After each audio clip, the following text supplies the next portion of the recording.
আজকের রেসিপি হচ্ছে মুরগি দিয়ে ঝরঝরা ভুনা খিচুড়ি, তাও আবার বাবুর্চি স্টাইলে। তো আসসালামু আলাইকুম এভরিওয়ান। প্রতিবারের মতো ওয়েলকাম জানাচ্ছি আমার পেজ এবং ইউটিউব চ্যানেলে।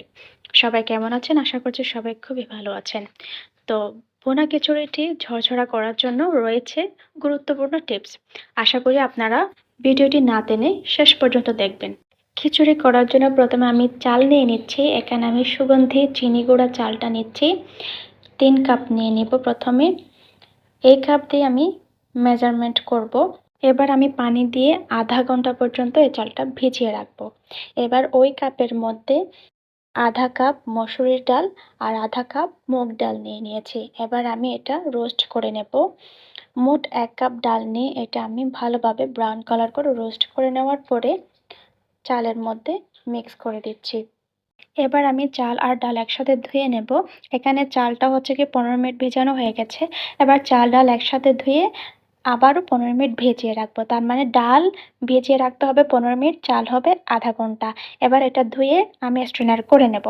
এবার এখানে মুরগি নিয়ে নিয়েছি। মুরগির মধ্যে আমি প্রথমে লবণ দিয়ে দিলাম, এরপরে লেবু দিয়ে দিচ্ছি। লেবুটা দিলে খুবই ভালো হয়। এরপরে কিছু রেগুলার মশলা অ্যাড করছি, মরিচ গুঁড়া আর হলুদ গুঁড়া।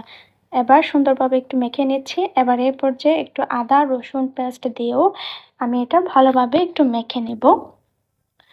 এবার মেখে নেওয়ার পরে এটা আমি ফ্রাই করে নেব। ফ্রাই করব অর্ধেক সরিষার তেল আর অর্ধেক সয়াবিন তেল দিয়ে। এটা যখন ভালোভাবে গরম হয়ে যাবে তখন আমি মুরগিগুলো দিয়ে ভেজে নেব।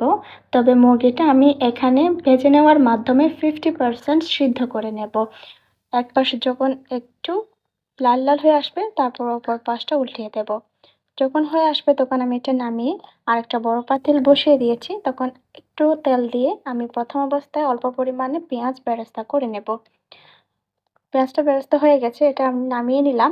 এবার ওই একই তেলে ভেজে রাখার পরে যে তেলটা ওইটা আমি দিয়ে দিচ্ছি। এটা দিলে সবচেয়ে ফ্লেভারফুল হয়। দেওয়ার পরে আমি এখন 1 কাপেরও বেশি, প্রায় 1.5 কাপ মতো পেঁয়াজ আমি দিয়ে দিলাম। দেওয়ার পরে এটা একটু ভেজে নিচ্ছি। এই অবস্থায় আমি কিছু গরম মশলা দেখিয়ে দিচ্ছি। 3টা তেজপাতা, কিছু গোলমরিচ, জয়িত্রী নিয়েছি অল্প পরিমাণে। আপনারা অল্প পরিমাণে দিবেন, এর চেয়ে বেশি দিতে যাবেন না। বেশ কয়েকটা এলাচি আর হচ্ছে লবঙ্গ, লবঙ্গ কম আর হচ্ছে কি দারুচিনি।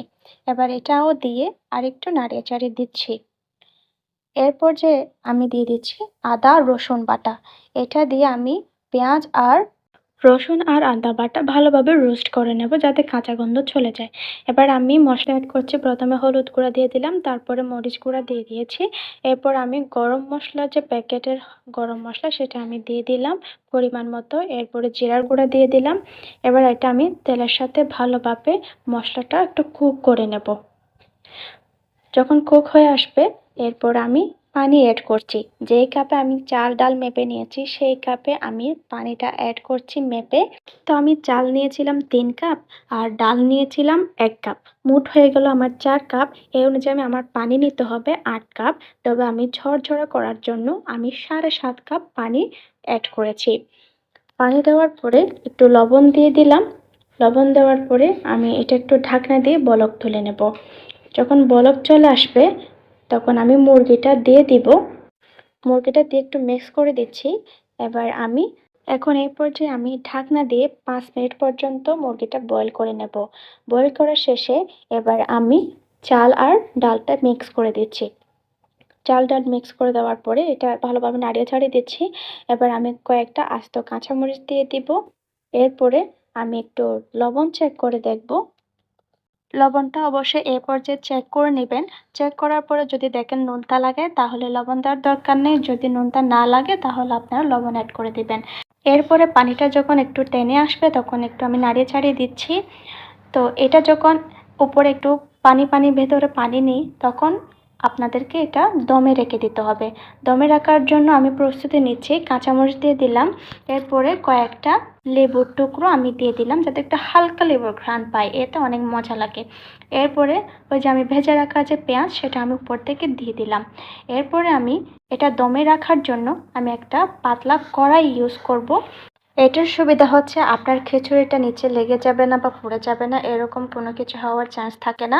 তো এটা আমি দমে রেখে দেব 15 মিনিট পর্যন্ত। 15 মিনিট পর আমি ফিরে আসলাম। দেখতেই পাচ্ছেন আমার খিচুড়িটা অলরেডি হয়ে গেছে। খুব সুন্দরভাবে ঝরঝরা হয়ে গেছে আর সুন্দর একটা ঘ্রাণ বের হচ্ছে। তাও আমি উপর নিচু করে দিচ্ছি যাতে সুন্দরভাবে কুক হয়ে যায় উপরে আর নিচে। আবারও ঢাকনা দিয়ে আমি 5 মিনিট পর্যন্ত অপেক্ষা করব। 5 মিনিট পরে আমার খিচুড়ি একদম কমপ্লিট হয়ে গেছে। আমি আপনাদেরকে একটু নাড়িয়ে দেখিয়ে দিচ্ছি। দেখতেই পাচ্ছেন কতটা ঝরঝরা আর লোভনীয় হয়েছে। আপনারা এই টিপসগুলো ফলো করলে আপনাদের খিচুড়ি লেটকা হবে না বা কাঁচা থেকে যাবে না। তো অবশ্যই ট্রাই করতে পারেন। যদি ভালো লাগে অবশ্যই লাইক, শেয়ার এবং কমেন্ট করে জানাবেন। আর যদি ইউটিউব থেকে দেখে থাকেন তাহলে অবশ্যই সাবস্ক্রাইব করে নোটিফিকেশন বেল অন করে দিবেন। আর ফেসবুক থেকে দেখে থাকলে অবশ্যই ফলো দিয়ে রাখবেন। আজ এই পর্যন্ত, সবার সুস্থতা কামনা করছি। আল্লাহ হাফেজ।